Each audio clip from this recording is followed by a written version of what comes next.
ప్రభువులలో పాల్గొంపులు పొందటానికి ముందుగా దేవుని వాక్యముల నుండి హోషేయ గ్రంథము 10వ అధ్యాయం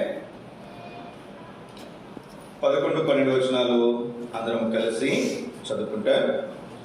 హోషేయ గ్రంథం 10వ అధ్యాయము 11-12 వచనాలు అందరం కలిసి చదువుకుందాం.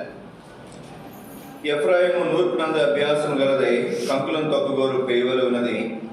అయితే దాని నున్నని మెడకు నేను కాడిగట్టుదును. ఎఫ్రాయిము చేత దున్నించుటకు నేను ఒకరిని నియమితును. యూదా భూమిని దున్నును, యాకోబు దానిని చదును చేసుకును. నీతి ఫలించినట్లు మీరు విత్తనం వేయడి, ప్రేమైన కోత మీరు కోయడి. యెహోవాను వెతుకుటకు ఇదే సమయము గనుక ఆయన ప్రత్యక్షమై మీ మీద నీతి వర్షం కురిపించినట్లు ఇదివరకు ఎన్నడూ దున్నని బీడు భూమి దున్నుడి. దేవుడి సహాయం కొరకు చిన్న ప్రార్థన చేసుకుంటారు. మోకరించగలిగినటువంటి వారు మోకరించండి, మోకరించలేని వారు దయతో మీ తల ఉంచవలసిందిగా ప్రభుపేట మీకు మనం చేస్తున్నాయి. శాశ్వతమైన ప్రేమతో మమ్మలను ప్రేమిస్తూ విడువక నాయడగా చూపిస్తున్న పరలోకమున్న మా పరలోకానికి ఎంతైనా నమ్మదగిన దేవ యేసు ప్రభువా, యేసుక్రీస్తు వారి నామములో మరొకసారి ఈ మధ్యాహ్నకాల సమయంలో నీ పల్ల చుట్టూరు ఒలువులు మొక్కల్లో చేరవటానికి మీరు ఇచ్చినటువంటి ధన్యతను బట్టి మిమ్మల్ని స్తుతిస్తూ ఆరాధిస్తున్నాను. మీ మంచితనం అంతటిని బట్టి మిమ్మల్ని స్తుతిస్తూ ఆరాధిస్తున్నాను. మా తండ్రి, మా ప్రభువా, మా దేవ, మీకే వందనములు స్తోత్రములు చెల్లించుకోవచ్చు. ఉదయం మీ సన్నిధి మాకు తోడుకొచ్చారు. కొన్ని పాటల ద్వారా, కొన్ని మాటల ద్వారా మిమ్మల్ని ఆరాధించడం మీరు చేస్తున్న విధంగా ఏర్పాటును బట్టి మేము స్తుతిస్తున్నాం.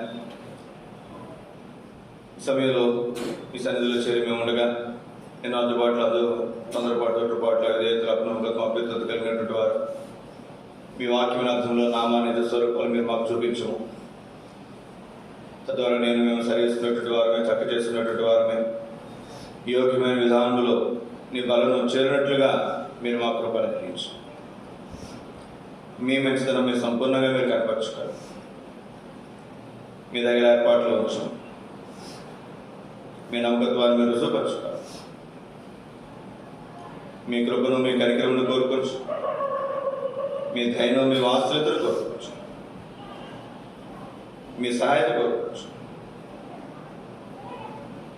అక్కడ ఏసు తప్ప మరెవరిని వారు కనపడలేదు. ఇక్కడ మేము మిమ్మల్ని తప్ప వేరెవరిని కూడా చూడుకుందాం కానీ, మీ స్వరం తప్ప మరి ఏ స్వరము కూడా మేము వినుకుందాం కానీ, దర్శించము, పరిశుద్ధపరచము, మేలుకే జ్ఞాపకం చేసుకో. మాతో మాట్లాడు. యేసు పరిశుద్ధ నామములో అడిగి వేడుకుంటున్నాము తండ్రి, ఆమేన్.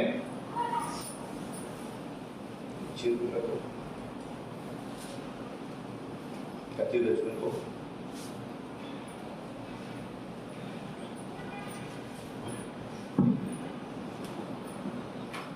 హోషేయ గ్రంథము 10వ అధ్యాయం 11-12 వచనాలు చదవండి. ఎఫ్రాయిము నూర్పునందు అభ్యాసం గలదై కంకులను త్రొక్కగోరు పెయ్యి వలె ఉన్నది. అయితే దాని నున్నని మెడకు నేను కాడికట్టుదును. ఎఫ్రాయిము చేత దున్నించుటకు నేను ఒకరిని నియమితును. యూదా భూమిని దున్నును, యాకోబు దానిని చదును చేసుకును. నీతి ఫలించినట్లు మీరు విత్తనం వేడి, ప్రేమైన కోత మీరు పోయి. యెహోవాను వెతుకుటకు ఇదే సమయం కనుక ఆయన ప్రత్యక్షమై మీ మీద నీతి వర్షం కురిపించినట్లు ఇదివరకు ఎన్నడూ దున్నని బీడు భూమి దున్ని. ఇదివరకు ఎన్నడూ దున్నని బీడు భూమి దున్నుడి. ఇక్కడ దేవుడు మనకి ఇచ్చేటువంటి స్థానిక సంఘ వాగ్దానము, మీ మీద నీతి వర్షం కురిపించినట్లు ఇదివరకు ఎన్నడూ దున్నని బీడు భూమి దున్నడి. కానీ మన ముందున్నటువంటి బాధ్యత దున్నటం. దున్నే పని ఎవరు చెప్పండి? బేలర్ మేస్తుందా, వడ్రింగ్ మేస్తుందా, ఉద్యోగస్తులదా, సాఫ్ట్వేర్ ఎంప్లాయీస్దా? దున్నే పని ఎవరు చెప్పండి? ఎవరిది? వ్యవసాయదారులు. వ్యవసాయకుడు ఏం చేస్తాడు చెప్పండి? వ్యవసాయం చేసేవాడు ఏం చేస్తాడు? వర్షం పడిన వెంటనే, తొలకరి వర్షం వచ్చిన వెంటనే పొలాన్ని ఏం చేస్తాడు? దున్నుతాడు. కానీ ఈ సంవత్సరం మనమందరం కూడా దేవుని వ్యవసాయం చేయాలని దేవుడు కోరుతున్నాడు. దున్నుట, చదును చేయుట, విత్తనములు వేయుట, ఎరువు వేయుట, నీరు కట్టుట, కోత కోయుట, పంటను సమకూర్చుట. ఒక్కొక్కటి మనం కొంత వివరంగా చూడడానికి మనం ప్రయత్నం చేద్దాం. ఈ భూమిని దున్నిన దగ్గర నుంచి పంటను సమకూర్చే వరకు ఎన్ని తరాలు ఉన్నాయండి? 3 తరాలు కలిసి చేస్తే కానీ ఒక పంట చేతికి రావడం అనేది మనం అక్కడ చూడగలుగుతాం. అలాగే మన జీవితంలో కూడా సంఘం స్థిరపరచబడాలి అంటే మనము, మన ముందున్నటువంటి తరము ప్రయాసపడితే వచ్చే తరము ఆ పంటను ఏం చేస్తారు? వాళ్ళు సమకూర్చుకుంటారు, పంటను కోసుకుంటారు, ఆ ఫలాలు వాళ్ళు అనుభవిస్తారు. మన ముందు 2 తరాలు ప్రయాసపడ్డాయి కనుక మనం ఇప్పుడు ఈ పంటను మనం ఇప్పుడు ప్రస్తుతము చూడగలుగుతున్నాం. మనం చూస్తున్నటువంటి కార్యము గత 2 తరాలు చేసినటువంటి ప్రయాస మనం ఇప్పుడు ఆ పంటను అనుభవిస్తున్నాం.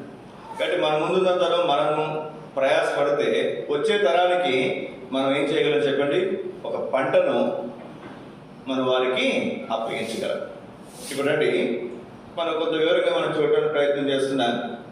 యోధ, యాకోబు, ఎఫ్రాయిము, వీరు ముగ్గురు గురించి మనం ధ్యానం చేశాం. ఇప్పుడు పొలము దున్నటం గురించి మనం ఆలోచన చేస్తున్నాం. ఇంకా దున్నటం దగ్గరికి రాలేదు. యోధ భూమిని దున్నును, భూమి మొత్తాన్ని కూడా దున్నుతాడంట యోధ. అదే యోధా గోత్ర సింహం మన ప్రభువైన యేసుక్రీస్తు వారు. ప్రపంచమంతా కూడా ఏ మతమైనా తీసుకునండి, ఒక ప్రాంతానికి మాత్రమే పరిమితం. ఒక క్రైస్తవత్వం మాత్రమే ప్రపంచం ఆ మూల నుంచి ఈ మూల వరకు కూడా మనము చూడగలుగుతున్నాం. ఇంకా ఏ మతము కూడా ప్రపంచంలో అన్ని స్థలాల్లో కూడా మనము చూడలేము. హైందవ మతం ఉంది, మరి మన భారతదేశంలో, నేపాల్ దేశంలో, అట్లా కొన్ని ప్రాంతాల్లో. ఇంకా తర్వాత కొన్ని ప్రాంతాలకు పోతే అసలు హైందవ మతం అంటే వాళ్ళకి తెలియదు. అలాగే ముస్లిం మతమైనా అంతే, లేదా బౌద్ధ మతమైనా అంతే. కానీ క్రైస్తవత్వం అనేది ప్రపంచం ఆ చివరి నుంచి ఈ చివరి వరకు మనం ఎక్కడికి పోయినా, ఏ మారుమూల గ్రామానికి పోయినా ఖచ్చితంగా అక్కడ ఒక చర్చ అనేది మనం ఖచ్చితంగా ఈ దినాల్లో చూడగలుగుతున్నాం. కానీ యోధ భూమిని దున్నును. కానీ భూమిని గురించి మనం చూసాం. దున్నబడినటువంటి భూమిని పొలము అంటాం కదండి.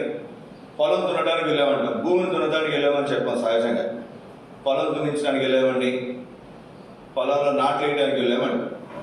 అందుకే ఈ పొలం అనే మాటను మనం చూస్తున్నాం. గత వారం కొన్ని తలపులు ఆరాధన వర్తమానం కొరకు, 2వ వర్తమానం కొరకు మనం ధ్యానం చేస్తూ వచ్చాను. ఈ ప్రవచనం కూడా పాత నిబంధనలోనే, కొత్త నిబంధనలోకి రాలేదు. మరి సుమారుగా 200 సార్లు మరి పొలం అనే మాట పాత నిబంధనలో మనం చూడగలం. మరి ఈ తలంపులను ఆధారం చేసుకుని ఒక 5 తలంపులు ఈ 2వ వర్తమానం కొరకు కూడా మీకు జ్ఞాపకం చేయడానికి ప్రయత్నం చేస్తాను. ఒక 5 తలంపులు మన ఆరాధన వర్తమానంలో మనం చూస్తూ వచ్చాం. 2వ వర్తమానం కొరకు కూడా ఈ పొలం అనే మాటను బట్టి ఒక 5 తలంపులు మనం చూడటానికి ప్రయత్నం చేద్దాం. రండి, లేవీ కాండము 26వ అధ్యాయం 2వ వచనం నుండి చదవండి. మీరు ఆచరింపవలెను, నా పరిశుద్ధ మందిరమును సన్మానింపవలెను, నేను యెహోవాను. చదవండి. మీరు నా కట్టడలను బట్టి నడుచుకొని నా ఆజ్ఞలను ఆచరించి వాటిని అనుసరించి ప్రవర్తించిన ఎడల మీ వర్షాకాలంలో మీకు వర్షమిచ్చేదను, మీ భూమి పంటలనిచ్చును, మీ భూమి పంటలనిచ్చును, మీ పొలముల చెట్లు విత్తనం ఫలించును, మీ పొలముల చెట్లు ఫలించును, మీ ద్రాక్ష పండ్ల కాలం వరకు మీ నూర్పు సాగుచుండును, మీరు తృప్తిగా భుజించి మీ దేశంలో నిర్భయంగా నివసించేదరు. ఆ దేశంలో నేను మీకు క్షేమం కలుగజేసేదను. మీరు పండుకొనినప్పుడు ఎవరినో మిమ్మల్ని భయపెట్టడు. ఆ దేశంలో దుష్ట మృగములు లేకుండా చేసేదను. మీ దేశంలోనికి కట్టుకుని రాదు. 4వ వచనం చూడండి. మీ భూమి పంటలనిచ్చును, మీ పొలముల చెట్లు ఫలించును. పొలములు చెట్లు ఫలిస్తాయి ఎప్పుడంట? ఇక్కడ ఏమని రాస్తుండాలి? మీరు బాగా దున్నినప్పుడు, మీరు బాగా చదువు చేసినప్పుడు, మంచిగా విత్తనాలు చల్లినప్పుడు, లేకపోతే మంచిగా ఎరువు వేసినప్పుడు, లేకపోతే మంచిగా నీరు కట్టినప్పుడు, మంచిగా ఎరువు వేసినప్పుడు లేకపోతే నీళ్లు కట్టినప్పుడు అప్పుడు మీ పంట, మీ పొలాలు ఫలిస్తాయి అని రాయాలి కదండి. కానీ ఇక్కడ ఇప్పుడు ఏమని రాసింది? ఇక్కడ 3వ వచనం, మీరు నా కట్టడలను బట్టి నడుచుకుని నా ఆజ్ఞలను అనుసరించి వాటిని అనుసరించి ఆచరించి ప్రవర్తించిన యెడల మన పంట పండుట, మన పొలములు పండుట, పండకపోవట అనేది దేని మీద ఆధారపడి ఉంది అంటే పొలం మీద ఆధారపడలేదంటే. కొన్నిసార్లు మనం చూస్తాం, కొన్ని పొలాలు భలే పండుతాయి, కొన్ని పొలాలు సరిగా పండవు. ఒకే ఊర్లో ఈ పక్కన పొలాలని బాగా పండుతాయి, ఈ పక్కన పొలాలని బాగా పండవు. సౌడు నేల అంటారు దాన్ని, నల్లరేగడి నేల, ఎర్రమట్టి, రకరకాల మట్టి ఉంటాయి. పొలం మీద ఆధారపడలేదంట. కొన్నిసార్లు మనం చూస్తాం, విత్తనం సరిగా లేదంటారు. రొయ్యలు వ్యాపారం చేసే వాళ్ళు బాగా తెలుస్తుంది. రొయ్య పిల్ల మంచి పిల్ల అయితేనేమో ఎక్కువ రొయ్య కాస్తుంది, ఎక్కువ వాళ్ళకి లాభాలు వస్తాయి. ఇప్పుడు రొయ్యలు తెచ్చినప్పుడు పిల్ల చిన్నవి ఎంత ఉంటాయి, చిన్నవి ఉంటాయి పిల్ల. అవి 1,00,000 పిల్లలు తెచ్చారు అనుకోండి, ఒక సగం చనిపోయారు అనుకోండి, ఇవి వచ్చినాడికి ఏమంటారు చెప్పండి, ఎంతో నష్టం. అంటే ఏమంటావు ఇక్కడ, ఒకసారి మనం ఎరువులు లేదా విత్తనాలు వేసినప్పుడు కూడా దొంగ విత్తనాలు అమ్ముతుంటారు. దొంగ విత్తనాలు అమ్మినప్పుడు పంట ఏమవుతుంది చెప్పండి? పంట ఏమవుతుంది? దిగుబడి తగ్గిపోతుంది. మన పల్లెటూరులో ఏం చేస్తారంటే సహజంగా ఈ సంవత్సరం ఎవడి పొలం బాగా పండిందో చూస్తారు. వాళ్ళ దగ్గర 1 బస్తాలో 2 బస్తాలలో వడ్లు తెచ్చుకుని ముందే ఇంట్లో పెట్టుకుంటారు. మళ్ళీ వీళ్ళు నాట్లు వేసినప్పుడు ఏ పంట వేస్తారు చెప్పండి? ఎక్కడైతే మంచి బాగా పండి ఆ వడ్లు తెచ్చుకున్నారో వాటిని ఏం చేస్తారు? విత్తనాలుగా అక్కడ చల్లుతారు.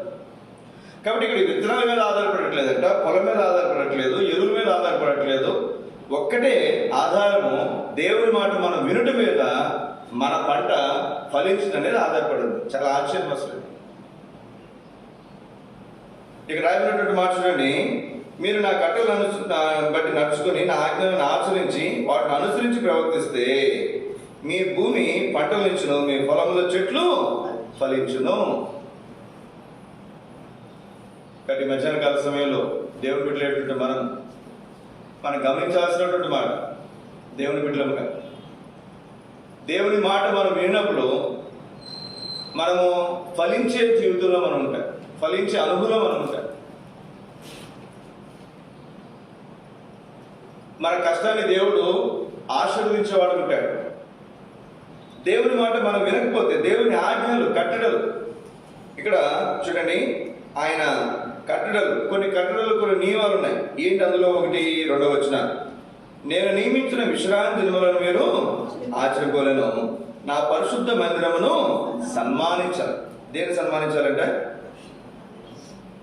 మనం అప్పుడప్పుడు వింటుంటాం సన్మాన కార్యక్రమం అంట. సన్మాన కార్యక్రమం అంటే ఏం చేస్తారు చెప్పండి? ఆ వ్యక్తి దిగి ఒక పుష్పగుచ్చు ఇవ్వటము, లేకపోతే ఒక శాలువా తీసుకెళ్ళి అతనికి కప్పటము, ఏదో అట్లా మనం కొంత గణపరచడానికి ప్రయత్నం చేస్తాం. ఇప్పుడు దేన్ని సన్మానించాలంటే దేవుడి మందిరాన్ని. అంటే మనం అందరూ పెద్ద శాలువా తీసుకొచ్చి మందిరాన్ని కప్పాలా?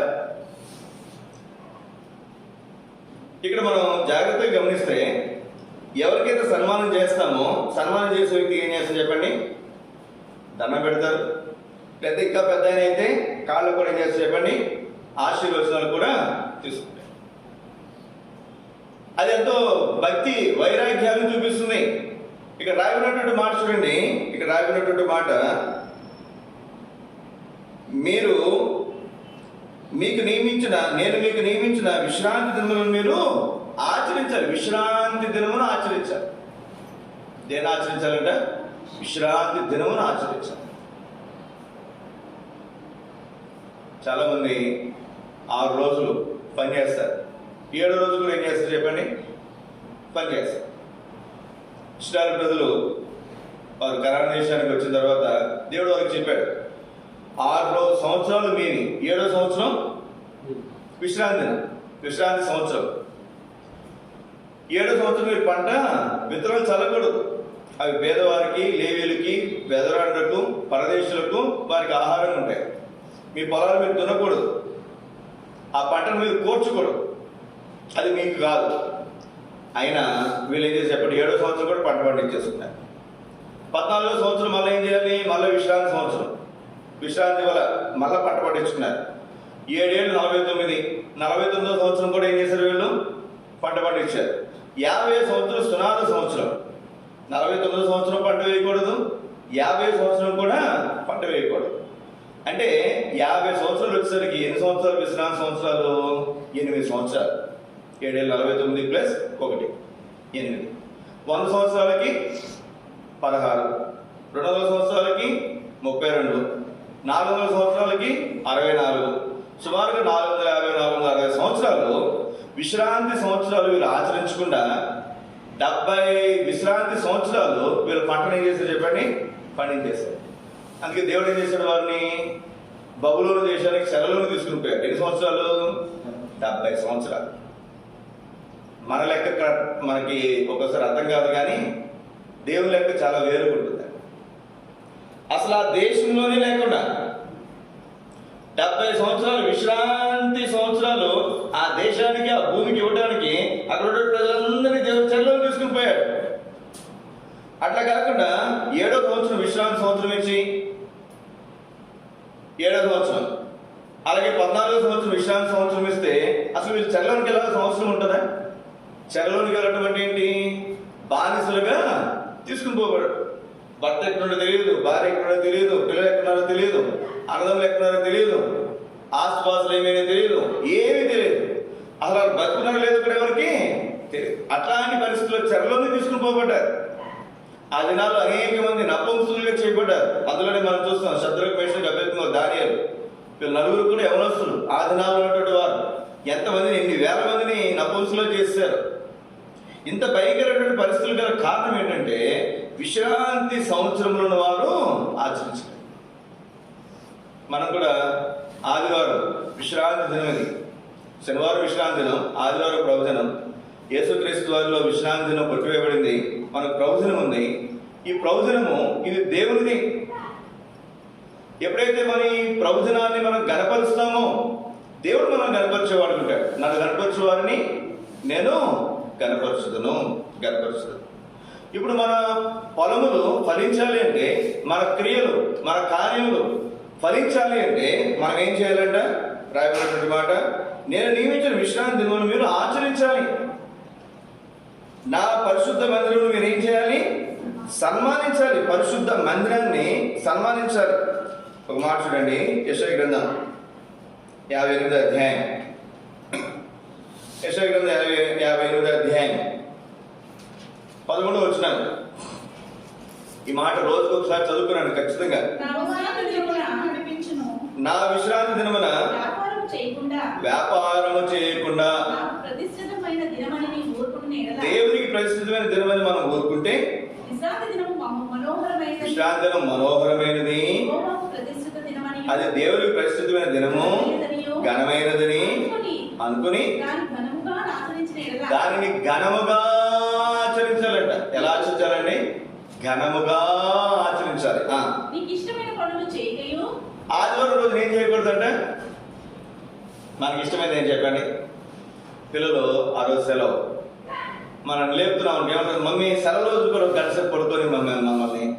అందరికి ఇష్టమైనది ఏం చెప్పండి? నిద్రపోవడం బాగా ఇష్టం అందరికి కదా.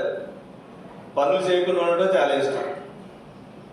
ఏదో కొన్నిసార్లు అప్పుడప్పుడు ఇంట్లో చెప్తుంటారు ఆడవాళ్ళు ఏమని, ఆడవాళ్ళకు ఒక రోజు ఆడవాళ్ళకి ఆదివారం ఏంటని చెప్పండి, సెలవు. పని చేయకుండా ఉండటం చాలా ఇష్టం అందరికీ. విశ్రాంతి తీసుకోవడం ఇష్టం. ఇష్టమైన పనులు చూడండి, నీకు ఇష్టమైన పనులు చేయొద్దు, వ్యాపారం చేయొద్దు, లోక వార్తలు కూడా చెప్పుకోకూడదంట. నేను ఎప్పుడైనా మరి టిఫిన్ చేసినప్పుడు, భోజనం చేసినప్పుడు వార్తలు ఖచ్చితంగా పెడతాను. ఆదివారం రోజు వార్తలు కూడా పెట్టలేదు. ఉదయం పెట్టను, మధ్యాహ్నం పెట్టను, సాయంత్రం కూడా. ఏమైనా కానీ ఏముంది, మన గురించి వస్తాయా? ఏమంటే మన గురించి వార్తలు వస్తాయా? ప్రపంచం మన ఒక్క పూట మనం వార్తలు చూడకపోతే ప్రపంచం తలకిందులు అయిపోద్దా? కొంతమంది ఆసక్తి ఉంటుంది, పేపర్ చదువుతారు, లేదా వార్తలు వింటారు, చూస్తారు. నేను తప్పుల గురించి మాట్లాడలేదు, కానీ దేవుని వాక్యాన్ని ఆధారం చేసుకుని చెప్తున్నాను. ఇక్కడ లోక వార్తలు ఏం చేయకూడదంట? విశ్రాంతి దినమున చెప్పుకోకూడదంట. చెప్పుకొనకయు నువ్వు చెప్పకూడదు, వినకూడదు, చూడకూడదు. అంటే ఎంత నిక్కచ్చుకున్నారో చూడండి. ఇది దేవుని దినము, ప్రభు దినం, ఇది ఆదివారము అనేటటువంటి శ్రద్ధ ఎప్పుడైతే మనకు కలిగి ఉంటుందో మనకి ఇష్టమైన పనులు చేయకూడదంట. ఆదివారం చికెన్ లేకపోతే కొంతమందికి మొత్తం దిగదు అసలు కదండి. చికెన్ కోడి కూర లేకపోతే, లేదా మటన్ లేకపోతే మొత్తం దిగదు వాళ్ళు.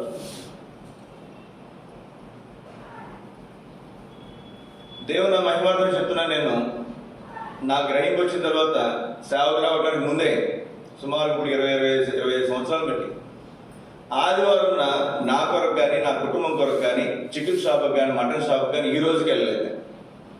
ఎవరైనా దేవుని మందిరానికి, దేవుని వర్తమానికులు వస్తే స్పెషల్ స్పీకర్కి ఏదైనా తీసుకురావడానికి వెళ్ళటమే కానీ నా కుటుంబం కోసం ఎప్పుడు నేను తీసుకురాలేదు.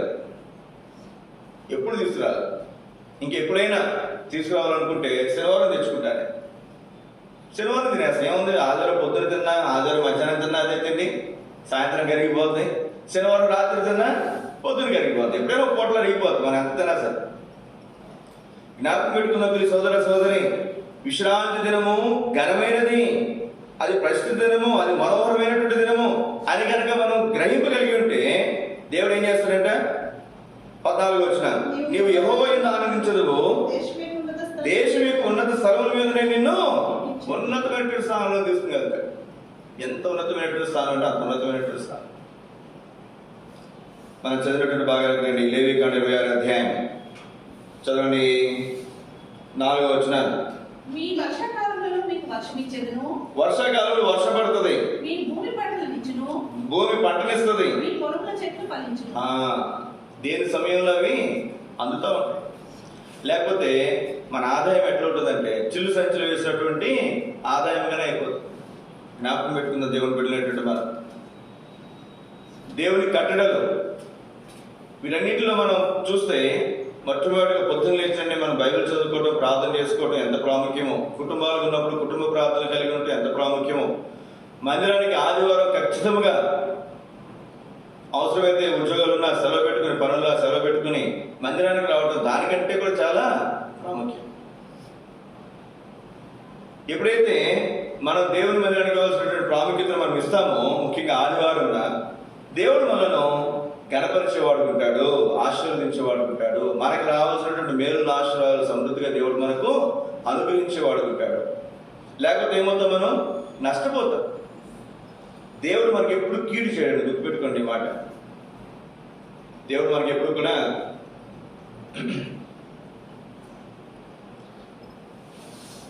కుర్చీలు వేసుకున్నారు, ఫ్యాన్ మీద కూర్చున్నారు, నిద్రపోతున్నారు.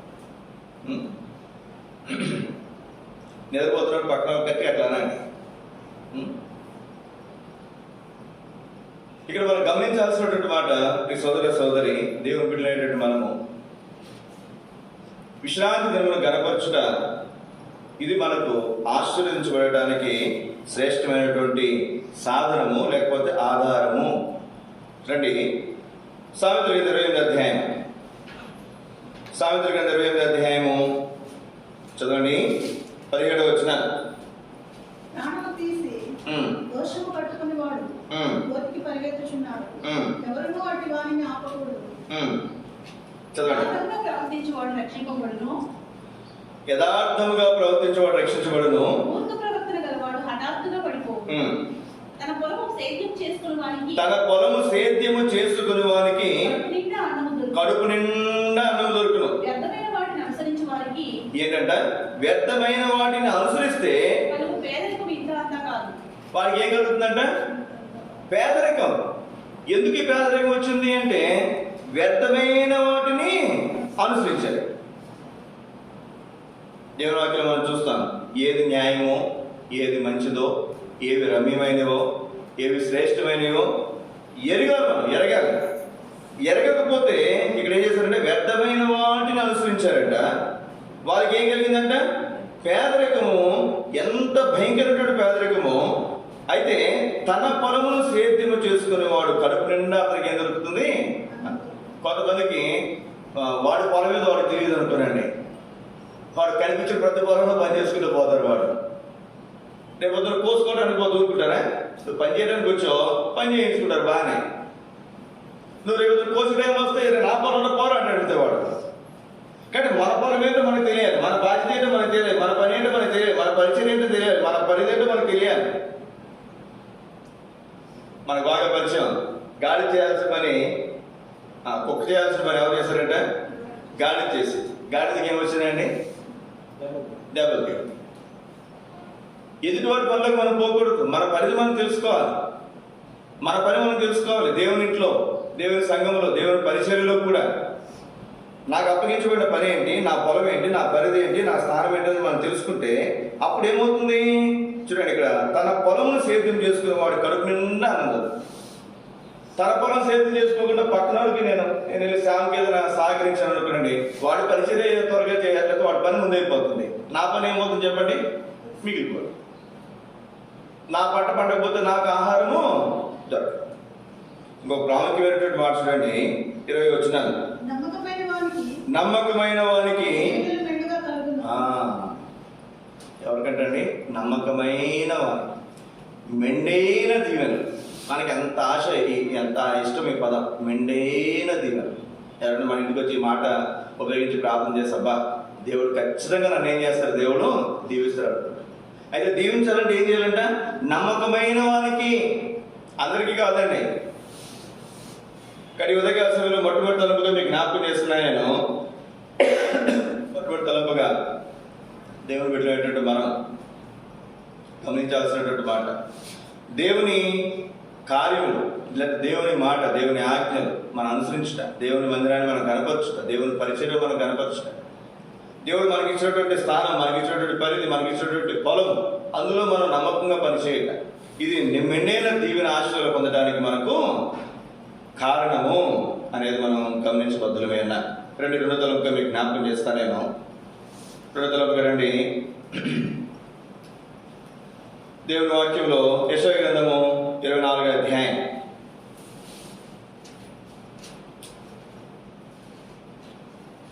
యెషయా గ్రంథం 24వ అధ్యాయం 24వ అధ్యాయము 11వ వచనం. ద్రాక్షారసం లేదని పొలములలో జనులు కేకలు వేయుచున్నారు. ద్రాక్షారసం లేదని పొలములో జనులు ఏం చేస్తారంట?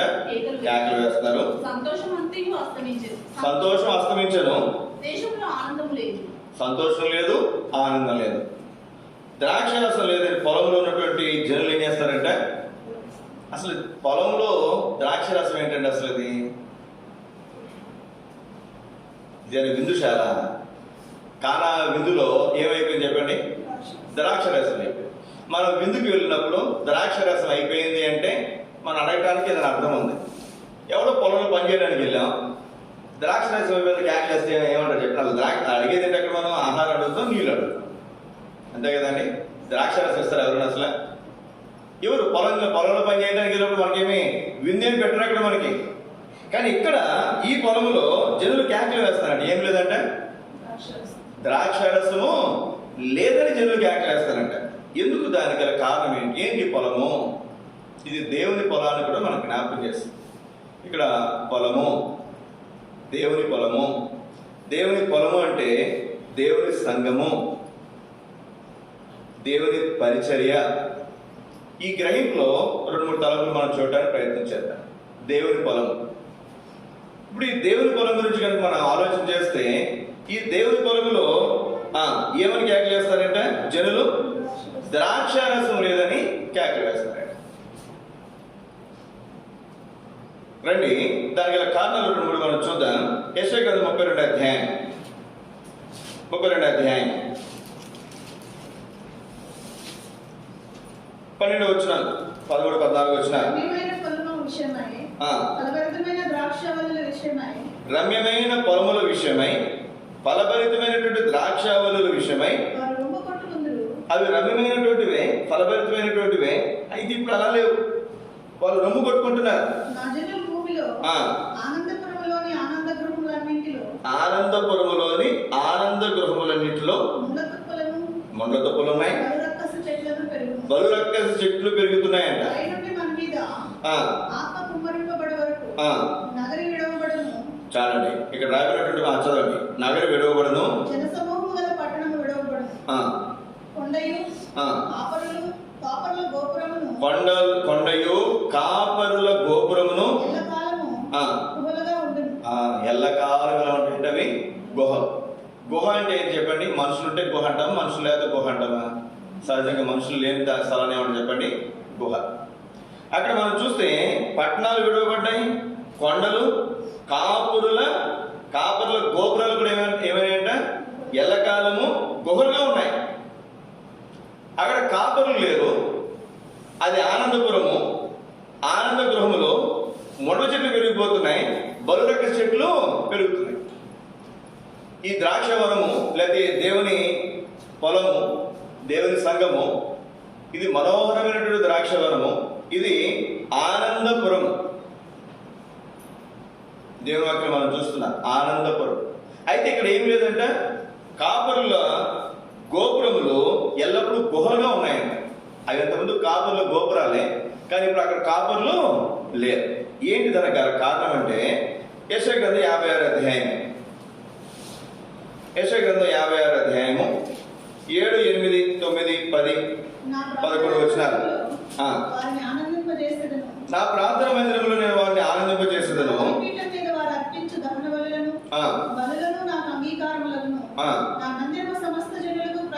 నా మందిరము సమస్త జనులకు ప్రార్థన మందిరం అనబడునని దేవుడు చెప్తున్నాడు. ఇశ్రాయేలులో వెలివేయబడిన వారిని సమకూర్చు ప్రభు. ఎవరంటే ఈయన? వెలివేయబడిన వారిని సమకూర్చేదెవరు? దేవుడు. నేను సమకూర్చిన ఇశ్రాయేలు వారికి పైగా ఇతరులను కూర్చెదను. నేను సమకూర్చిన ఇశ్రాయేలు. చదవండి 9. సమస్త జనులారా, అడవిలోని సమస్త మృగములారా, భక్షించుటకు రండి.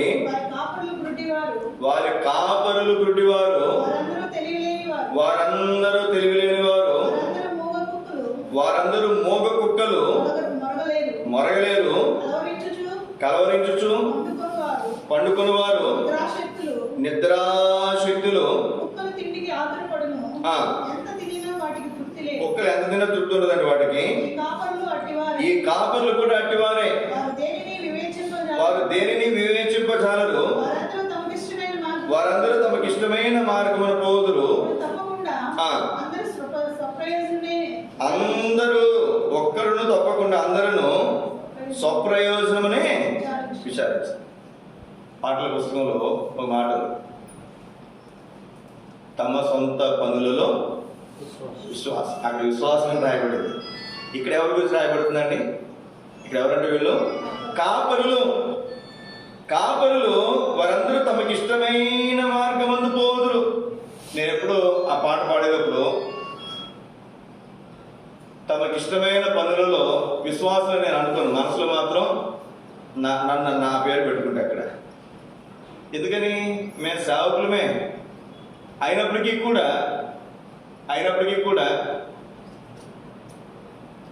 మొంగరండి అయినప్పటికీ కూడా కొన్నిసార్లు ఏం చేస్తాం? మేము సొంత పనుల్లో, సొంత ఆలోచనల్లో, సొంత క్రియల్లో మనం ఉంటుంటాం. సొంత ఆలోచనలు, సొంత క్రియలు.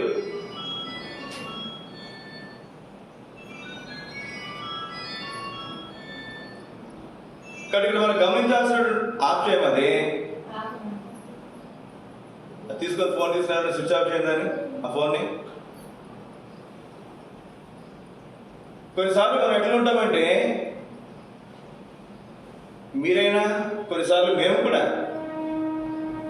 ఒక్కొక్కసారి అనిపిస్తుంది. ఒక్కొక్కసారి ఏమో పరిచర్య కంటే కూడా సొంత పనులు, సొంత సంగతులు, పిల్లలకు మాకు ఈయన సంగతులు ఎక్కువ సందర్భాలు కూడా లేకపోలేదు. మేము అతిథులేం కాదు, మేమే పయనించేవాడు. మీకు తెలియకపోతే ఎవరికైనా ఇవ్వండి ఫోన్.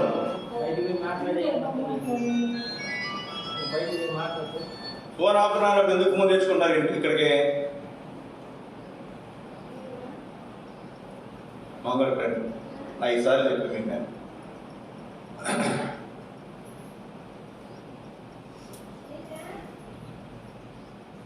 దేవుని వాక్యంలో మనం గమనించాల్సినటువంటి మాట, ఈ సోదరి తమ సొంత పనులలో విశ్వాసులు మాత్రమే కాదు, యాజకులు కూడా, కాపురులు కూడా. ఇక్కడ ఎంత కఠినమైనటువంటి మాటలు ఉన్నాయంటే, ఎలా 10వ వచనం చూడండి, వారి కాపరులు గుడ్డివారు, వారందరూ తెలివి లేని వారు. పౌలు అంటాడు, జ్ఞానులను సిగ్గుపరచుటకు ఎవరు ఏర్పరుచున్నారు? దేవుడు. అతిశయించడానికి బాగా ఉంటుంది చెప్పుకోవడానికి, కానీ ఎంత కఠినమైనటువంటి మాట ఉందో చూడండి. వారి కాపరులు గురుడివారు, వారందరూ తెలివిలేని వారు, వారందరూ మోగ కుక్కలు మొరగలేరంట. ఎంత కఠినమైనటువంటి మాటలు కాపర్ల గురించి. ఇక రాసినటువంటి మాట 11వ వచనం చివరిలో మనం చూస్తే, కుక్కలు తిండికి ఆతురపడినట్టు ఎంత తినో వాటికి తృప్తి లేదు. ఒక రోజున ఇస్కోల్లో కాన్వకేషన్ జరుగుతున్నప్పుడు నాకు ఇప్పటికీ ఆ మాట బాగా గుర్తు. గెస్ట్ ఇన్ఛార్జ్ డ్యూటీ ఇచ్చేవారు నాకు, ఎవరైనా పెద్ద సేవకుల్ని అట్లా వాళ్ళకి లోపల వడ్డించేవాళ్ళు. ఒక్కొక్కసారి ఇంకా ఎక్కువ మంది వచ్చినప్పుడు కాన్వకేషన్ అంటే చాలా ప్రాంతం సేవకులు కూడా వస్తారు. అందులో కొంచెం పెద్దవాళ్ళని మళ్ళీ ఇంకొకటి, ఫస్ట్ ప్యాన్లు, సెకండ్ ప్యాన్లు, థర్డ్ ప్యాన్, అట్లా 3 రకాలుగా మెయిన్ వాక్యం చెప్పడానికి వచ్చిన ఒక చోట, తర్వాత ఉన్నటువంటి సేవకులకు ఒక చోట, ఇంకొచ్చిన సేవకులకు ఒక చోట, అట్లా 3 రకాలుగా వారికి ఏర్పాటు చేస్తారు. ఈ ఏర్పాటు చేస్తున్నప్పుడు ఒకసారి ఒక చోట అటు పెద్దవాళ్ళు కాదు, ఇటు చిన్నవాళ్ళు కాదు, మధ్యస్థున్నటువంటి వారికి ఒక చోట ఏర్పాటు చేశారు. అక్కడ ఒక రోజు నేను అక్కడ ఉన్నాను. ఉంటే అక్కడ వడ్డిస్తున్నా. ఒక ఆయన, ఒక విశ్వాసి, అక్కడ ఉండే విశ్వాసి సేవకులకు భోజనం వడ్డిస్తుంటే ఆయన అన్నమాట, వాళ్ళు తింటుంటే ఎంత కాని మాట్లాడారంటే కుక్కలు తింటున్నాడు అన్నట్టుగా మాట్లాడారు. నాకు అనిపించింది, అరే నీ జేబులో డబ్బులు కాదు కదండి, ఎవరో దేవుని డబ్బులు ఇచ్చారు, ఎవరో వండారు, ఎవరో వడ్డిస్తున్నారు, ఎవరో వచ్చి తింటున్నారు. మరి నువ్వేమో 1 రూపాయి ఇచ్చావు, దానికి ఇవ్వాల. ఆ వ్యక్తి ఎవరంటే అది కూడా చెప్తే కూడా మంచిదే. మన మందిరంలో ఫస్ట్ యానివర్సరీ మీటింగ్ జరిగింది. ఫస్ట్ యానివర్సరీ మీటింగ్ జరిగినప్పుడు సుబ్బరెడ్డి గారు అందరినీ కూడా మనం పిలిచాం. అప్పుడు వచ్చే చక్కగా యానివర్సరీ మీటింగ్ అంతా బాగా జరిగింది.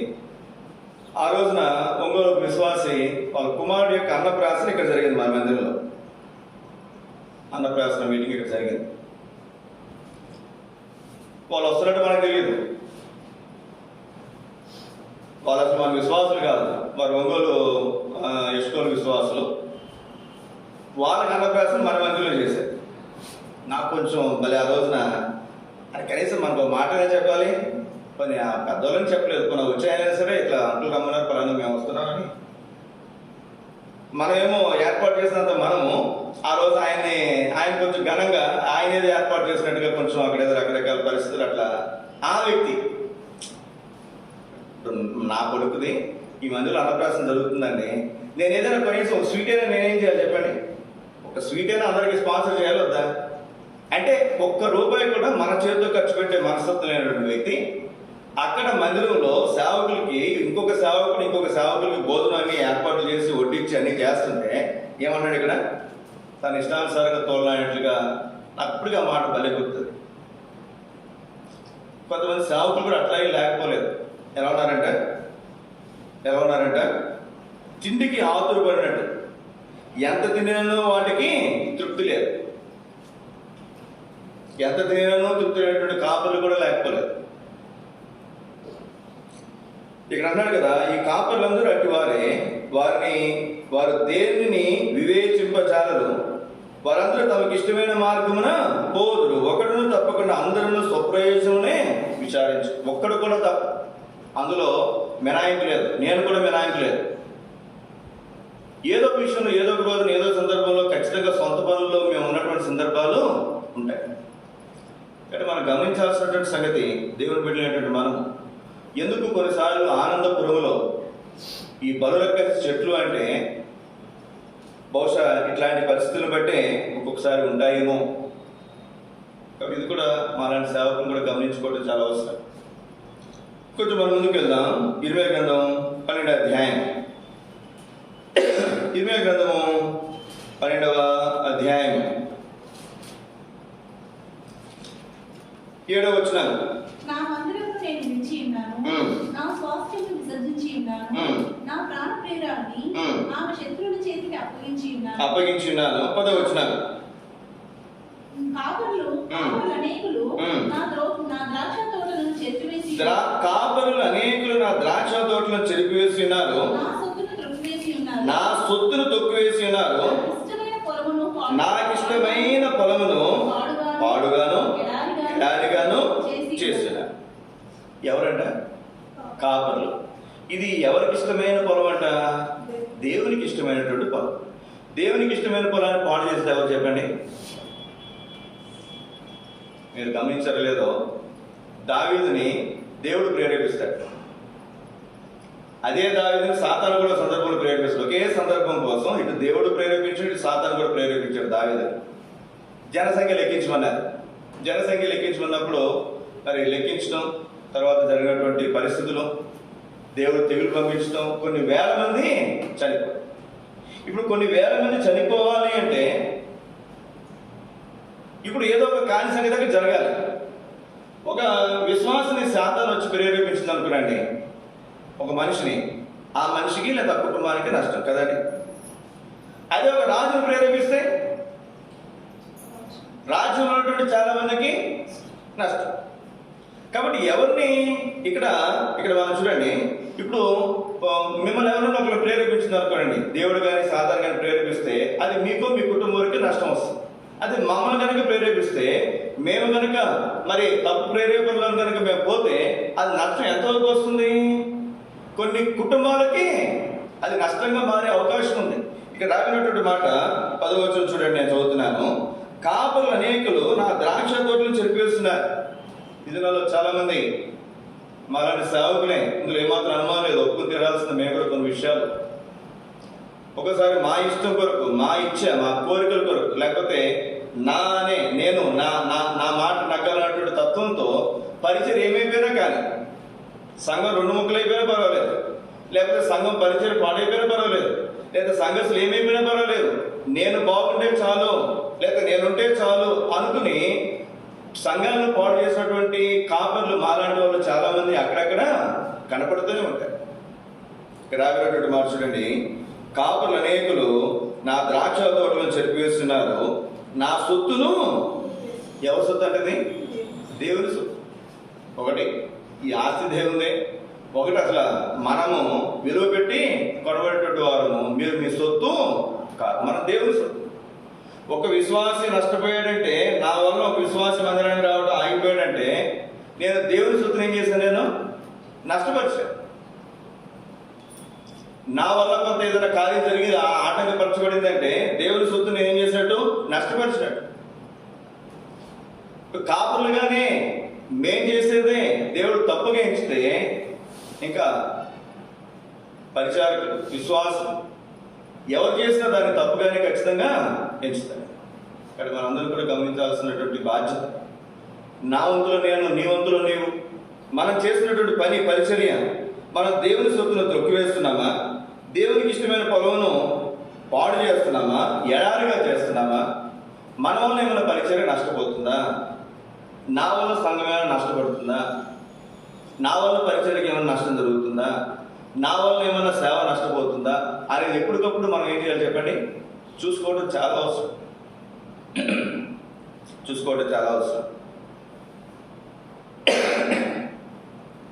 2017లో సుమారు 50 మంది మందిరానికి వచ్చేవారు. 60 మంది భోజనానికి ఉండేవారు, 8 కేజీల రైసులకి.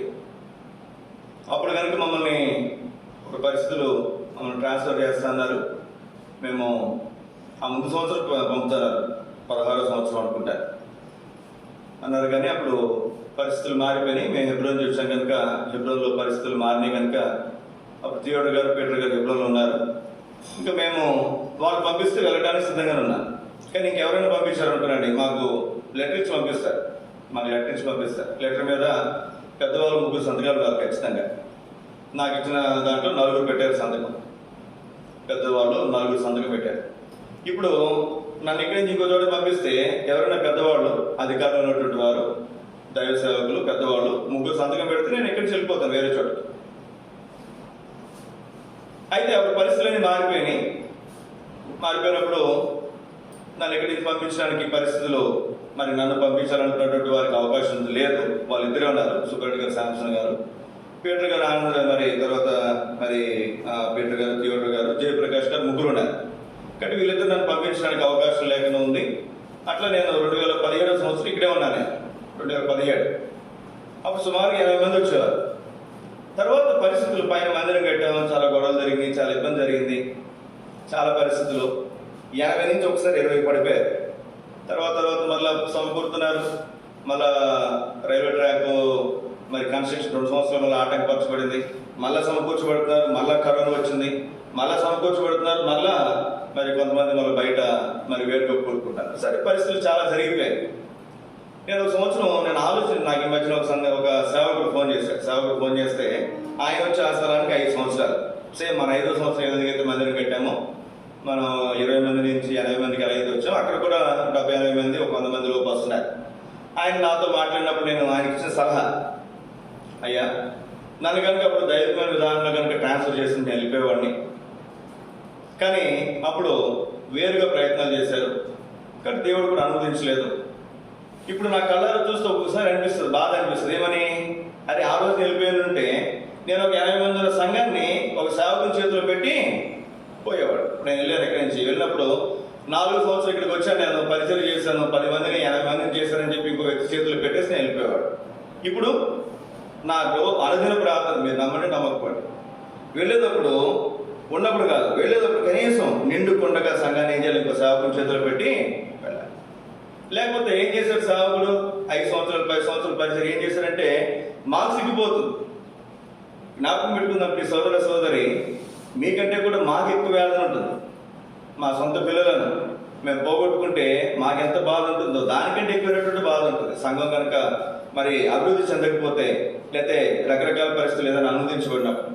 కాబట్టి మనం జ్ఞాపకం పెట్టుకుందాం, దేవుని బిడ్డలైనటువంటి మనం ప్రతి ఒక్కరూ కూడా దీని విషయమైనటువంటి బాధ్యత లేక మనం అప్పచెప్పాల్సిందే. చాలాసార్లు మనం ఏం చేస్తుంటామంటే ఇట్లా ఉన్నాయి అట్లా ఉన్నాయని అనుకుంటాం, కానీ ఒక్క వ్యక్తిని మనం సమకూర్చడానికి మనం ప్రయత్నం చేయం. ఒక వ్యక్తినైనా మనం సమకూర్చడానికి, లేక ఒక వ్యక్తినైనా కొత్త వ్యక్తిని మందిరాన్ని తీసుకురావడానికి, లేక ఒక వ్యక్తినైనా సమకూర్చడానికి మనం ఏదైనా ప్రయాసపడితే అప్పుడు దాని విలువేంటో, దాని కష్టమేంటో మనకు అర్థమవుతుంది. మీరు ఈరోజు ప్రయత్నం చేయండి. నేను చెప్పాను, నా బాధతో మీకు చెప్పాను. మీరు ఈరోజు నుంచి ప్రయత్నం చేసి ఒక నెలలో లేదా ఒక 6 నెలలు టైం పెట్టుకునండి. ఒక కొత్త వ్యక్తిని మందిరానికి తీసుకొని స్థిరపరచండి. ఎంత కష్టపడతామో, ఎంత కష్టమో అర్థమవుతుంది మీకు. లేదా ఒక ఆగిపోయినటువంటి వ్యక్తి, మనకు తెలిసిన వాళ్ళు, ఎవరో మన మందిరానికి వచ్చినటువంటి వాళ్ళే, ఒక వ్యక్తి మీకు తెలిసిన వాళ్ళు, వాళ్ళ దగ్గరికి వెళ్ళి ఆగిపోయినటువంటి వ్యక్తిని మందిరానికి మీరు తీసుకొని సమకూర్చండి. అప్పుడు ఆ కష్టం ఏంటో, ఆ విలువ ఏంటో మనకు అర్థమవుతుంది. దేవుని పిల్లలు మనం జ్ఞాపకం పెట్టుకున్నారు. 3వ తలుపు రండి.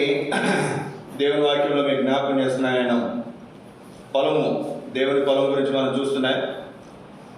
నేహెమీయా గ్రంథం 13వ అధ్యాయం.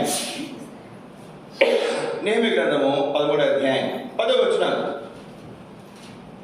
ముందు 7వ వచనం చదవండి. నెహెమీయా 13:7. యెరూషలేమునకు వచ్చి ఎల్యాషీబు దేవుని మందిరంలో టోబియాకు ఒక గది ఏర్పరిచి చేసిన కీడంతయు తెలుసుకొని. ఇక్కడ దేవుని మందిరంలో ఎవరి గది ఉందంట? టోబియా. టోబియా ఎవరు? అటు లేవీడు కాదు. లేవి వంశాన్ని తాను యాజక కుటుంబంలో తన వంశాన్ని చూపించలేకపోయాడు. అట్లాంటి ఒక వ్యక్తికి అక్కడ మందిరంలో ఏం చేస్తుంటే ఒక గది కట్టారు. ఆ గది కూడా ఎక్కడ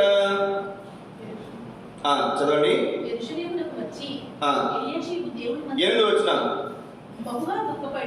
ఆ ముందు ఆ పైన ఆ తర్వాత ఉంటది.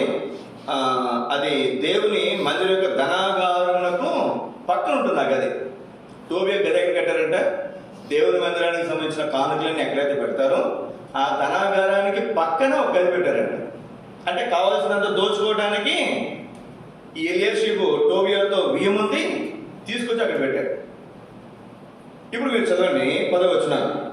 మరియు లేవీయులకు రావాల్సిన పాలు వారికి అందకపోవడం చేత లేవీయులకు రావాల్సిన పాలు వారికి అందకపోవడం చేత సేవ చేయు లేవీయులు గాయకులు తమ పొలములకు పారిపోయారని తెలుసుకొని ఎక్కడికి పోయారంటే వీళ్ళు పారిపోయారంట.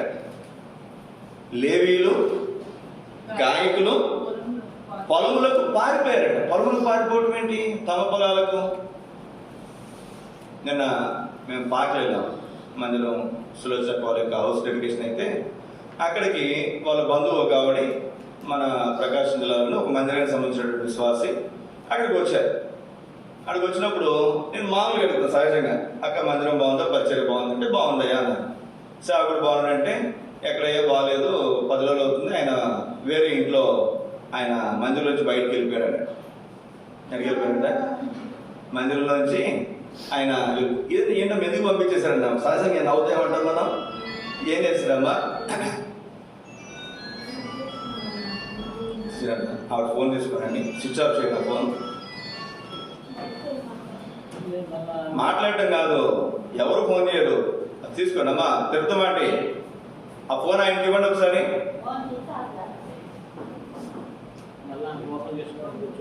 సరే వదిలేసాను, సరే వదిలేసాను.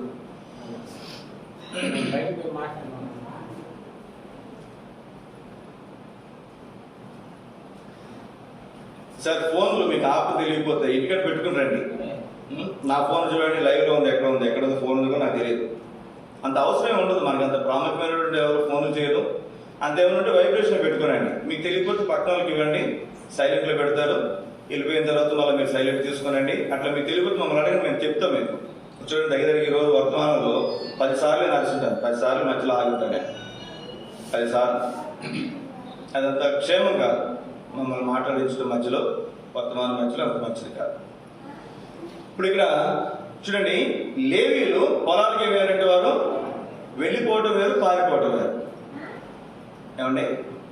వెళ్ళిపోవటం వేరు, పారిపోవటం వేరు. లేవీయులు గాయకులు. ఎందుకు వెళ్ళిపోయారు వీళ్ళు? ఆవిడ కిందకెళ్ళి మాట్లాడుతున్నారండి. ఆవిడ పులిపేట మీద నుంచి ఎవరైనా ఒకసారి మాట్లాడినప్పుడు 2-3 సార్లు చెప్పించుకోవడం అంత క్షేమం కాదు.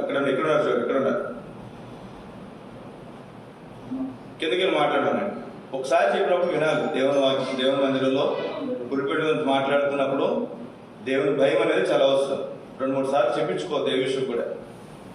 రెండోసారి కూడా చెప్పినా వద్దు. మొదటిసారి చెప్పినప్పుడు వినండి, అర్థం చేసుకునండి. ఇక్కడ లేవీయులు ఏం చేశారంట? గాయకులు, లేవీయులు.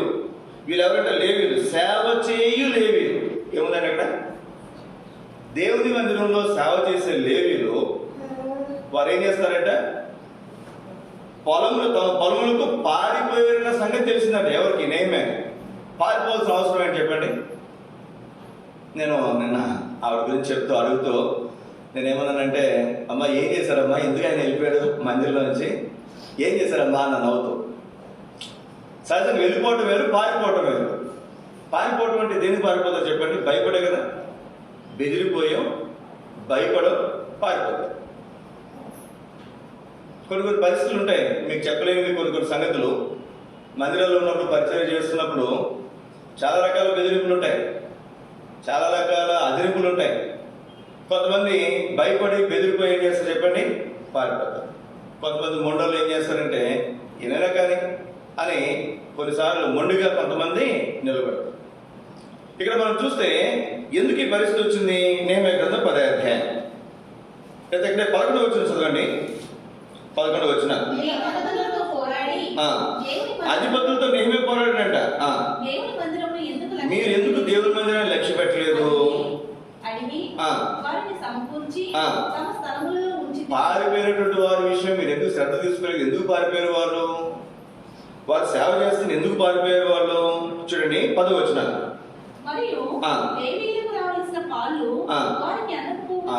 ఎందుకు పారిపోయారు చెప్పండి?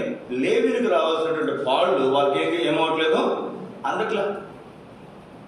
వాళ్ళు మందిలో ఉన్నారు, పరిచయం చేస్తున్నారు, సేవ చేస్తున్నారు, వారికి రావాల్సినటువంటి పాళ్ళు వారికి అందట్లేదు. అందకపోతే వారు మాత్రం ఏం చేయగలరు? వారు మాత్రం ఏం చేయగలరు చెప్పండి? వాళ్ళు ఏం చేస్తారు? పొలాలకు పోయారు. వాళ్ళు తినాలి కదా, కడుపు తినడానికి ఒక ఆహారం కావాలి కదా. ఆహారం వారికి లేనప్పుడు ఏం చేస్తారు చెప్పండి?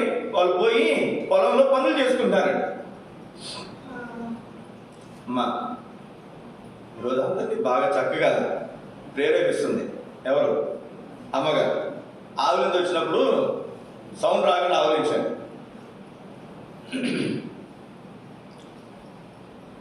ఇక్కడ మనం గమనించాల్సినటువంటి మాట, లేవీలకు అందాల్సినటువంటి పాళ్ళు వాళ్ళకి అందట్లేదండి.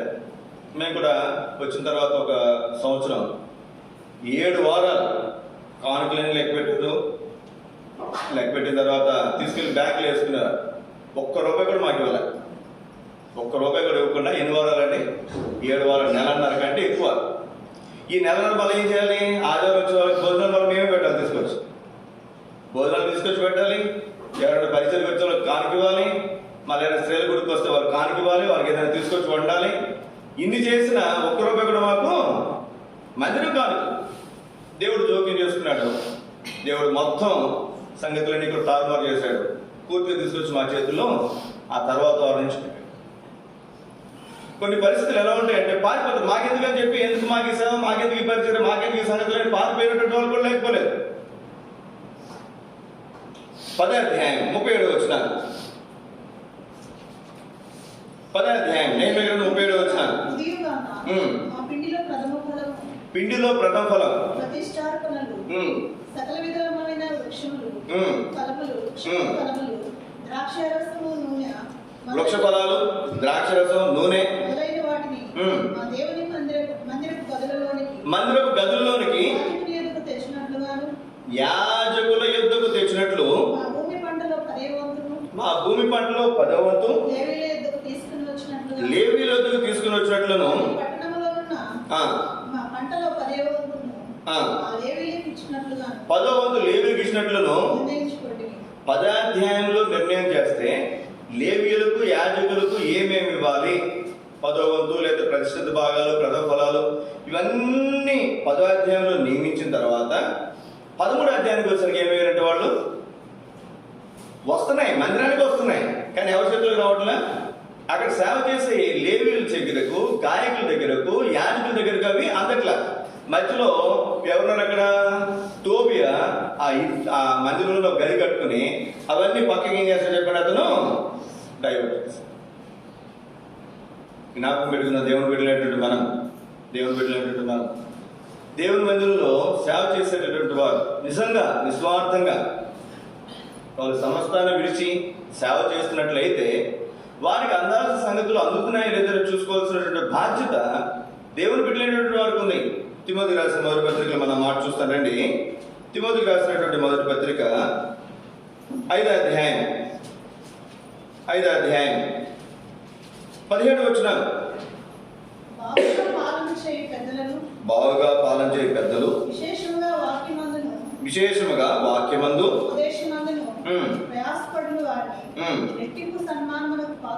రెట్టింపు సన్మానముకు పాత్రులుగా మనం ఎంచాలి. నూర్చెడి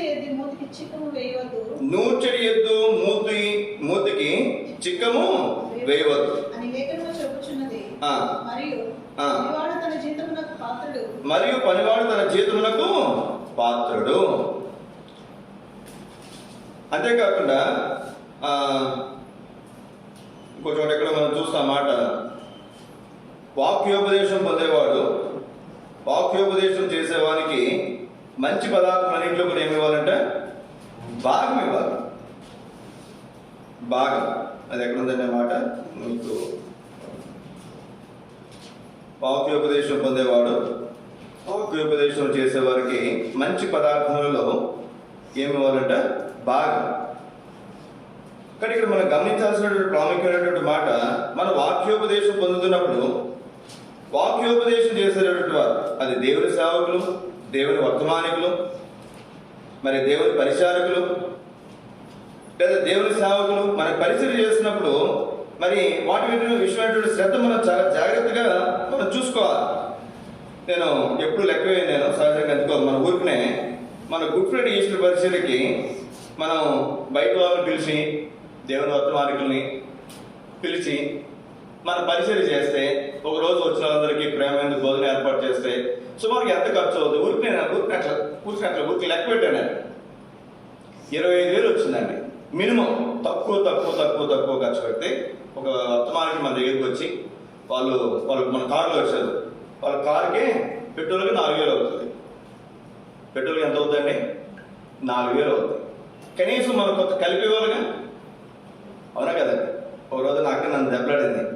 ఏమన్నా, మీరు వాక్య పరిచయం చేయడానికి బయటకు వెళ్ళినప్పుడు మన దగ్గరికి ఎందుకు మీరు వేరే వాళ్ళు పిలిచి రావట్లేదు? మీరు అడిగింది అక్క, మీరు బయటకు వెళ్ళినప్పుడు రూల్ కరెక్ట్గా ఉంది, రూల్ ఖచ్చితంగా ఉంది, బాగుంది.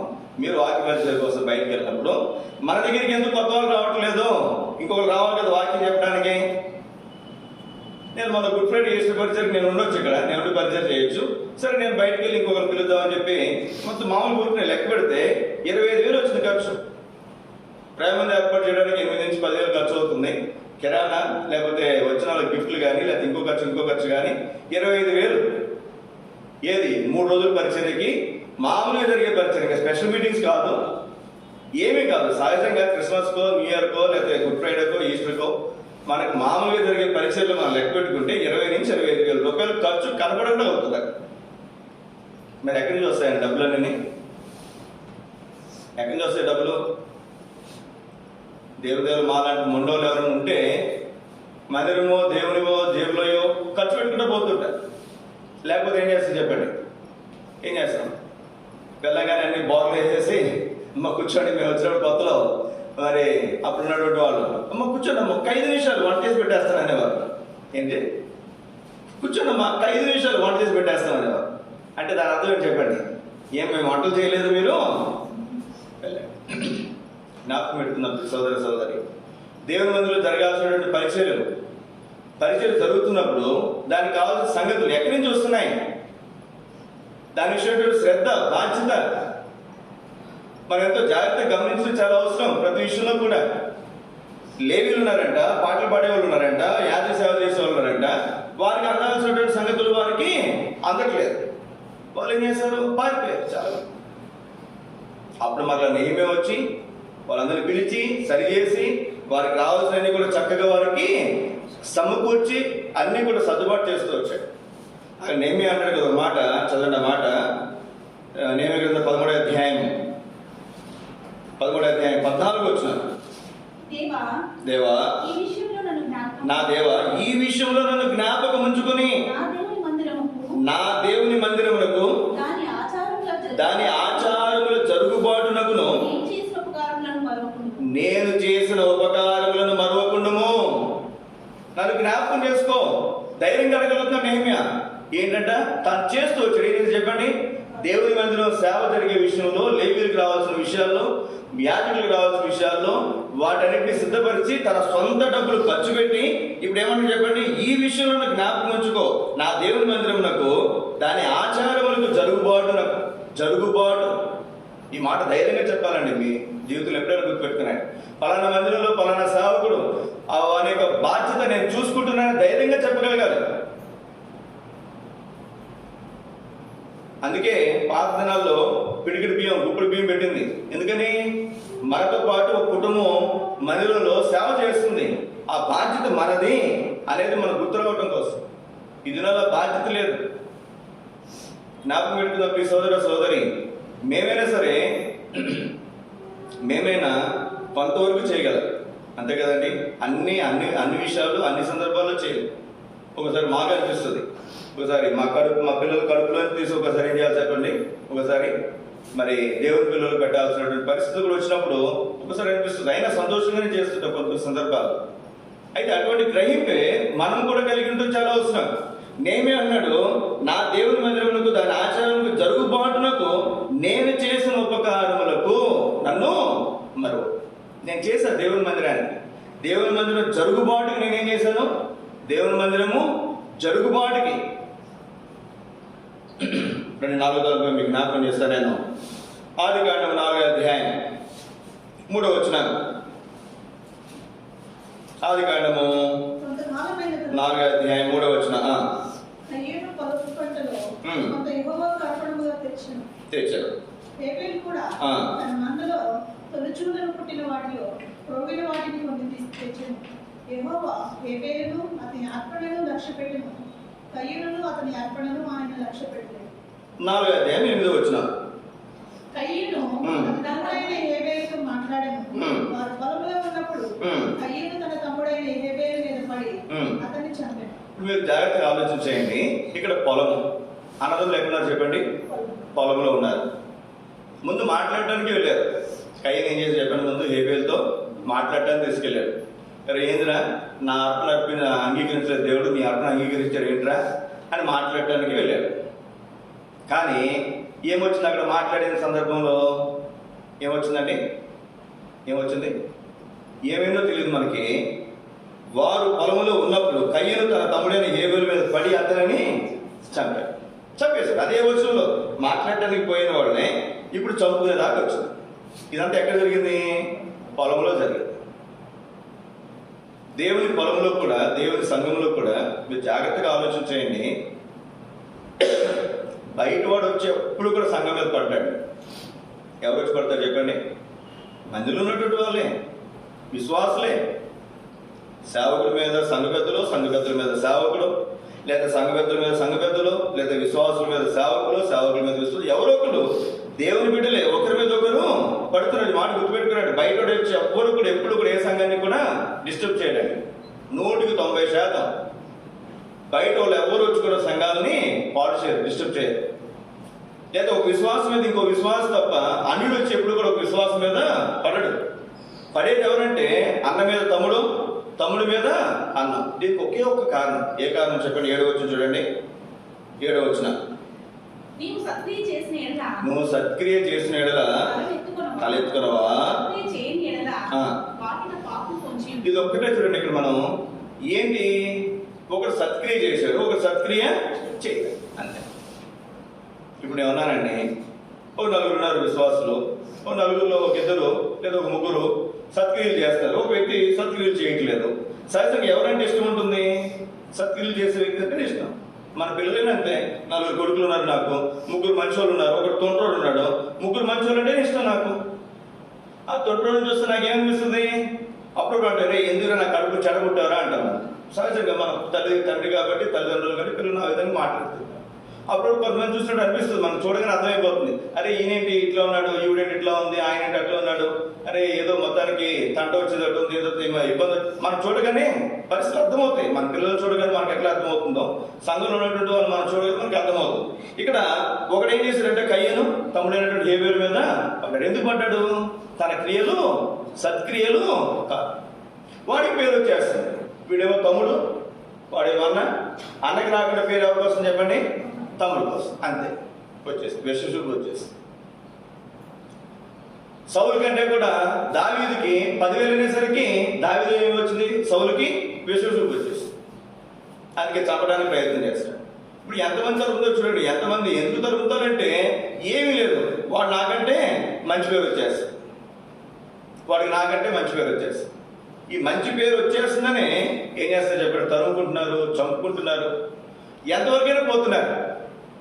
చివరికి కయ్యను హేబెలును చంపిన తర్వాత కయ్యను ఏమైపోయాడు చెప్పండి? దేశ దిమ్మరైపోయాడు. చాలా మంది సంఘాల్లో మీరు చూడండి, ఈ మాట అంటున్నాను మీరు తప్పుగా అనుకోకండి. సంఘాన్ని పాడు చేసినటువంటి వారు, దేవుని బిడ్డలను పాడు చేసినటువంటి వారు చాలా మంది దేశ దిమ్మలుగా తిరుగుతున్నారు బయట. దేశ దిమ్మలు కాదు, మాలాంటి సేవకులు కావచ్చు, విశ్వాసులు కావచ్చు, ఎవరైనా కావచ్చు. సంఘాన్ని పాడు చేస్తే దేవుడు ఏమని చెప్పండి? నా మందిరాన్ని పాడు చేయవాడిని నేను వారిని పాడు చేస్తాను. జ్ఞాపకం పెట్టుకున్నాను దేవుని బిడ్డలు అంటున్నాను. మన క్రియలు మంచివి కాదు. ఈ లోకంలో కూడా చూస్తాం మనం. లోకంలో కూడా ఏం చేస్తే చెప్పండి? ఒకడు కష్టపడి బాగా చదువుతాడు, ఒకడేమో కష్టపడి పని చేస్తాడు, ఒకడేమో కష్టపడకుండా వాడికంటే మంచివాడు అయిపోయినట్టు ఎలా అవుతారు చెప్పండి? వీడు చెడ్డగా చెప్తే వాడు మంచివాడు. ఇది లోకంలో ఉన్నాయి సంగతులు, మందిరాల్లో కూడా ఉంటున్నాయి. ఎందుకని? వీడికేమో సత్క్రియలు చేయడం రాదు. సత్క్రియలు చేసే వాళ్ళని చూస్తే ఏమవుతుంది చెప్పండి? కళ్ళు మంట, లేదా కడుపు మంట, మత్సరం, చెడ్డ కండ్లు, జ్ఞాపకం పెట్టుకుందాం దేవుని బిడ్డలు. ఇంకొకటి పొలం గురించి మీకు జ్ఞాపకం చేస్తాను నేను. ఆదికాండం 25వ అధ్యాయం 29వ వచనం, ఒకనాడు యాకోబు 31వ వచనం, 2 చదవండి. ఒకనాడు యాకోబు కలబూర మంటకము వండుకొనుచుండగా ఏశావు అలసిన వాడై పొలములో నుండి వచ్చి. ఎక్కడి నుంచి వచ్చాడంట? పొలంలో నుంచి వచ్చాడు. నేను అలసి ఉన్నాను, ఆ యథార్థంగా ఉన్న దానిలో కొంచెం దాంట్లో కొంచెం నాకు దయచేయమంటే, అందుచేత అతని పేరు ఏదోము అనబడెను. అందుచేత అతని పేరు ఏమని చెప్పబడిందంట? ఏదోము. అందుకు యాకోబు నీ జ్యేష్ఠత్వం నేడు నాకు ఇమ్మని అడగగా ఏశావు నేను చావబోచున్నాను కదా, జ్యేష్ఠత్వం నాకు ఎందుకని. చాలు. ఇక్కడ చూడండి, పొలంలో పనిచేసి ఇంటికి వస్తే తమ్ముడు ఏం చేస్తాడు చెప్పండి? అన్నం పెట్టరా ఆ తమ్ముడా అంటే ఏమన్నాడు చెప్పండి? వీడు నీ జ్యేష్ఠత్వం అంటే అది మనసంతా దేవుడు ఉంది అని వీడు కష్టపడి పొలంలో పనిచేసాడే, వీడికి ఏదైనా ఆహారం పెడతాడు చింత లేదా వాడికి? వాడి చింత అంతా దేవుడు చెప్పండి. జ్యేష్ఠత్వం లూసిఫర్ కూడా దేవుడు ఉంది చెప్పండి. దేవుని యొక్క ప్రధానత్వం మీద ఉంది దాని మనసంతా కూడా కదండి. చాలా మంది ఆలోచన ఎట్లా ఉంటుందంటే, మరి ఎవరైనా మనకంటే పెద్దవాళ్ళు ఉంటే మరి వాళ్ళకు ఉన్నటువంటి సంగతుల మీద ఉంటుంది మనసంతా కూడా. 5 తలాంతులు తీసుకున్నాడు, 5 చేస్తే, 2 తీసుకున్నాడు, 2 చేస్తే, 1 తీసుకున్నాడు, ఏం చేశాడు చెప్పండి? వాడికేమో 5, వీడికేమో 2, నాకు 1 ఆగెందుకు ఇది అని చెప్పి భూమిలో బాధపడ్డాడు. చాలా మంది అట్లాగే ఉంటారు. మనకున్నటువంటి సామర్థ్యాన్ని బట్టి దేవుడు మన తలాంతులు ఇస్తాడు.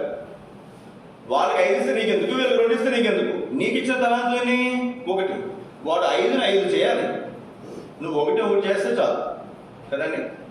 5ని 5 చేసిన వాడిని బల నమ్మకమైన మంచి దాస్తుడు అన్నాడు, 2 చేసిన వాడిని కూడా బల నమ్మకమైన మంచి దాస్తుడు అన్నాడు. వీడు 1 చేస్తుంటే చాలు. ఇప్పుడు ఎవరికి తక్కువ కష్టం చెప్పాలని నాకు తెలిసిన వరకు ఈ వ్యక్తికి వీడు 1 చేస్తే చాలు, వీడు సామర్థ్యం అది కాబట్టి తలాంతు ఇచ్చాడు. కానీ మనసంతా ఏమని చెప్పండి? వాడు 5, వీడికి 2. మనం కూడా చాలాసార్లు వాళ్ళకి అది, వాళ్ళకి ఇది మాకేం లేదా. సందర్భంలో ఒక ఆవిడ ఈ మాట అంది. ఏమన్నారంటే, ఏమి ఇచ్చారు మాకు? చెప్పులు కడగటం ఏంటంటే ఏంటి బాగా రోజున ఒంగోలు నుంచి వచ్చారు. ఒంగోలు నుంచి జీవమని అంటే వచ్చి ఆ రోజు మరి ఎంతమంది ఉన్నారు అప్పుడు? మీరు ఎప్పుడప్పుడు వచ్చిన వాళ్ళు ఎవరు లేరు అసలు. ఆంటీ వచ్చి జీవమని ఆంటీ వచ్చి అప్పుడు వంటల దగ్గర సమస్యలు వచ్చాయి. వంటల దగ్గర ఎప్పుడు ఒకరితో చేస్తున్నారు. నేనేమో నాకు వంతులు వేయటం, డ్యూటీలు వేయటం నాకు మనసులో ఇష్టం ఉంటుంది. ఎందుకంటే వంతు వేసినప్పుడు వాళ్ళు వస్తే పని జరుగుతుంది, వాళ్ళు రాలేదనుకోరండి, ఆ పని ఏమవుతుంది? అది ఏదో నా డ్యూటీ కాదు కదని చెప్పి అందరూ వెళ్ళిపోతారు అని. నాకు తెలిసి 10 సంవత్సరాలు ఎప్పుడు డ్యూటీ లేదా, ఈ 2-3 నెలలు బట్టే మొదలు పెట్టాను. అప్పుడు ఒంగోలు నుంచి జీవమని ఆంటీ వచ్చారు. జీవమని ఆంటీ వచ్చి మాకు చెప్పుకుంటూ వచ్చేసారు. ఆ రోజు శ్రేలకొడికి ప్రతి నెల ఒకసారి ఒంగోలు నుంచి పంపించుకునే వాళ్ళు. ఆ నెల ఆ రోజు జీవమని ఆంటీ వచ్చారు శ్రేలకొడికి. వచ్చి శ్రేలకొడికి తీసుకున్నారు. నేను అప్పుడు లేను ఇక్కడ, నేనేమో పరిసర కోసం వేరే చోటుకి వెళ్ళాను. నేను ఆ రోజు అందరూ కూర్చోబెట్టుకుని వాకి పరిసరం అంతా అయిపోయిన తర్వాత అందరిని కూర్చోబెట్టి వచ్చేది కొద్దిమంది, అందులో కొత్త వాళ్ళు చాలా మంది ఉన్నారు. అప్పుడు 10 మంది దాకా వచ్చారు స్త్రీలు. కూర్చోబెట్టి అక్క నువ్వు 1వ వారం, అక్క నువ్వు 2వ వారం, అక్క నువ్వు 3వ వారం, అక్క 4వ వారం నువ్వు అని వాళ్ళు డ్యూటీలు వేస్తారు. ఆవిడ డ్యూటీలు వేస్తారు. వెళ్ళిపోయారు వాళ్ళు. తర్వాత 1వ వారం ఈవిడ వచ్చింది, వంట చేసింది. 2వ వారం ఆవిడ రావాలి, ఆవిడ రాలేదు. ఆవిడ రాకపోతే ఈవిడికి ఫోన్ చేసింది. ఈవిడికి ఫోన్ చేస్తే మళ్ళీ 2వ వారం కూడా ఈవిడ వచ్చింది. నాకేమో 1వ వారం నీ డ్యూటీ కదమ్మా, 2వ వారం ఆవిడది కదా అంటే ఆవిడ రానంది, ఆవిడకి బాగాలేదంటే నాకు ఫోన్ చేసింది.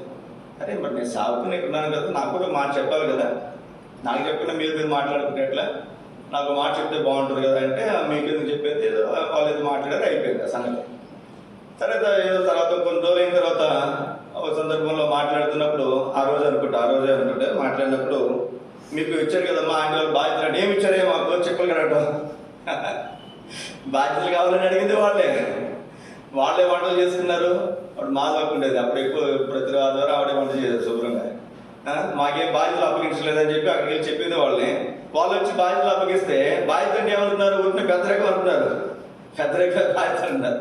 ఏంటి బాధ్యత అప్పగించింది? పొద్దున్నే ఆ వారం రావాలి, పొద్దున్నే వచ్చి వంట చేసి మందిరంతా శుభ్రం చేసి వంట చేసి శుభ్రంగా వడ్డించి అయిపోయిన తర్వాత మొత్తం గిన్నెలన్నీ శుభ్రం చేసి బోర్లించి వెళ్ళాలి. ఇది బాధ్యత.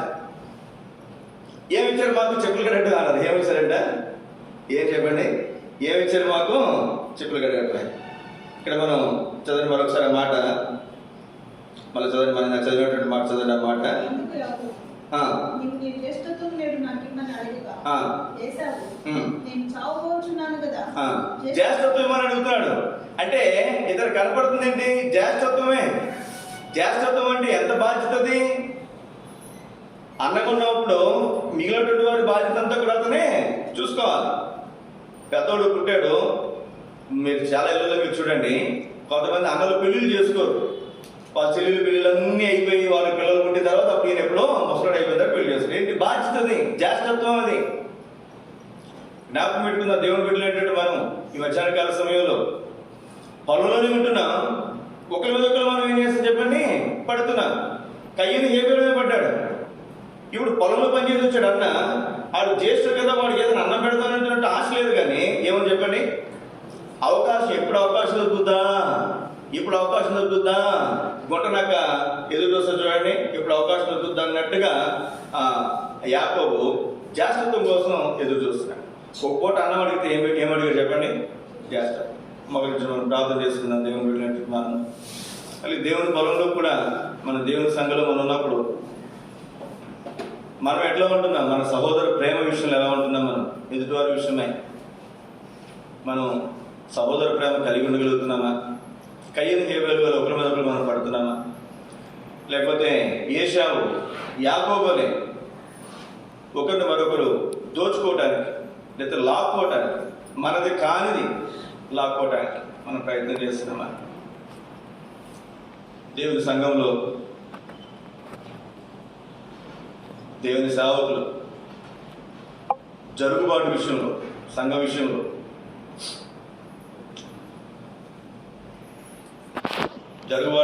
సంఘ విషయంలో